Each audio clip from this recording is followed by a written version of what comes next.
তোরা কি বেরোইতে পারবি এখান থেকে বল? High, hello. হ্যাঁ ধলু। কেমন আছেন সবাই? আয় আশা কালো। করি ভালোই আছেন। ষাঁড় গরু, গাভী গরু বল কাক বল। একসাথে রাখলে যদি কি চোখে কি মুখে লেগে যায় অসুবিধা তোদের। হয় বলছি।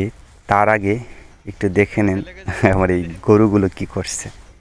আসলে ওরা এমনটা ছিল না।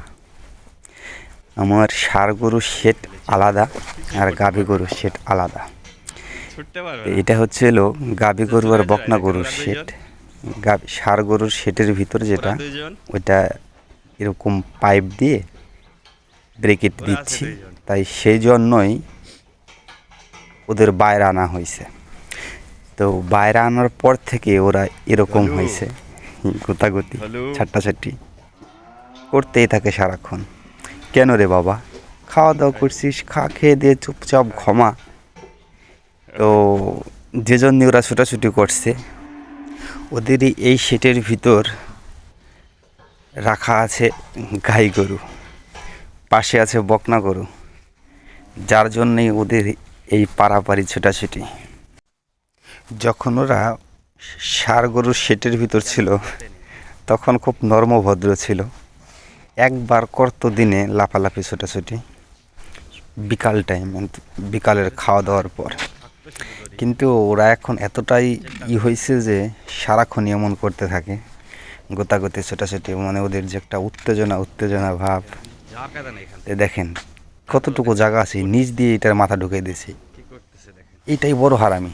আমার 16টা ষাঁড় যেতে আছে, পারবে না এখান থেকে। 16টা ষাঁড়ের ভিতরে এটাই হচ্ছে হলো বেশি হারামি। কি হয়েছে তোমার?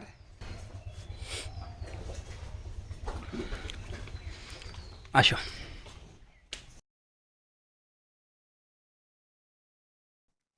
এই বাচ্চাটা দিছে মাত্র, ওর বয়স 12 দিন আজকে, সুস্থ আছে।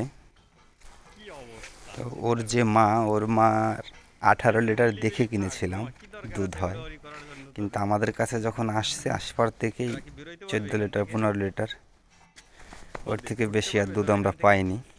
খাওয়া দাওয়া করছিস এই দলু। তো দলু। আমাদের ওই গরুগুলো দলু সবই অমন করা পাবনা যাবে না থেকে কিন্তু আনা। তুমি সবার বড়। পাবনা ওই বুঝতে হবে সাথিয়া। তোমার। তো ওখান তো বাটপার দালালে ভরা। তো যে কথা বলছিলাম, গাই গরু ষাঁড় গরু একখানে কেন পালা উচিত নয়। সাধারণতভাবে যখন একটা ছেলে আর একটা মেয়ে যখন বয়স্ক হয়ে যায়, যেভাবে সচেতন মা বাবা, সচেতন অভিভাবকরা ওই এক জায়গাতে থাকতে দেয় না, ঠিক এরকম ব্যাপারটাই এই গরু বাছুরের বেলায়ও।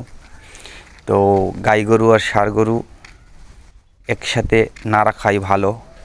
কারণ ওরা কখনোই, ওই যখনই দেখবে গাই গরু তখনই ওদের ভিতরে একটা জিনিস কাজ করবে, যার জন্য ওদের ঘুম থাকবে না, ঠিকমতো খাওয়া দাওয়া করবে না, খাইলেও সেটা কাজে লাগবে না।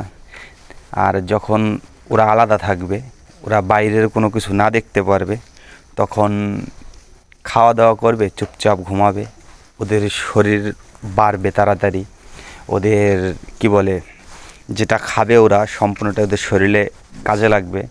যার ফলে গাই গরু যদি হয়, সে আলাদা করা উচিত, ষাঁড় গরুর জন্য আলাদা করা উচিত, যাতে ষাঁড় গরু গাই গরুরই সংস্পর্শে কখনো না আসে, যাতে গাই গরু না দেখতে পারে। যুবক একটা ছেলে আর যুবতী একটা মেয়ে যখনই সামনাসামনি হয়, যে জিনিসটা কাজ করে, ওই ষাঁড় গরু আর গাই গরু, ওদের মাঝে ওই জিনিসটাই কাজ করে। তো সব থেকে বেস্ট গাই গরুর সাথে ষাঁড় গরু না করাটাই ভালো।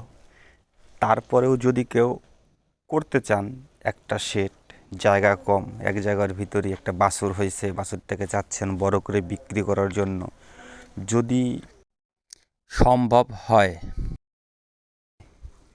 তাহলে পরে আপনি ওই ঘরের ভিতরে পর্দা দিতে পারেন, যাতে ষাঁড় গরুর চোখে গাই গরুটা না পড়ে। পর্দা দিয়ে অথবা বেড়া দিয়ে করতে পারেন। কিন্তু দিলে কি হবে, বেশি দিন রাখা যাবে না, ওই একই সমস্যা আসবে। একটা ঘ্রাণ ওরা বুঝতে পারবে, গাই গরুর শরীরের যে ঘ্রাণ, ওই ষাঁড় গরুতে বুঝতে পারবে। তো না করাটাই বেস্ট। তারপরেও কেউ যদি করতে চান করতে পারেন, অনেকজন অনেক ধরনের চিন্তা ভাবনা। আমার বাস্তব জীবনের অভিজ্ঞতা যেটা, আমি সেটা বললাম। আমার এই ভিডিওটা যারাই শেষ পর্যন্ত দেখলেন, প্লিজ তাদের ভালো মন্দ মতামত কমেন্টে জানাবেন।